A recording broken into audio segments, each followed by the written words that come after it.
বলবো? আমি অসিত সিংহ রায়, কবিগুরু। আমি পদ্য যেমন রবীন্দ্রনাথ ঠাকুর, কবিগুরু রবীন্দ্রনাথ ঠাকুর এবং মাইকেল মধুসূদন দত্ত, এইরকম ভালো ভালো কবিদের কবিতাগুলো আমার খুব পছন্দ এবং আমি পড়ি বা কেউ জিজ্ঞেস করলে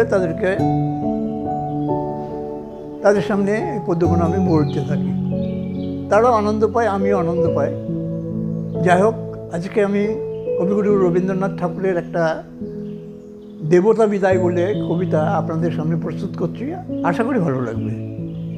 দেবতা মন্দির মাঝে ভগত প্রবীণ, জপিতেছে জপমালা বসিনিশি দিন, হেনকালী সন্ধ্যাবেলা ধরি মাখা দেহে, বস্ত্রহীন জীর্ণ দিন বসিল সেকে, কহিল কাতর কণ্ঠে গৃহমোর নাই, এক পাশে দয়া করে দেও মোরে ঠাই।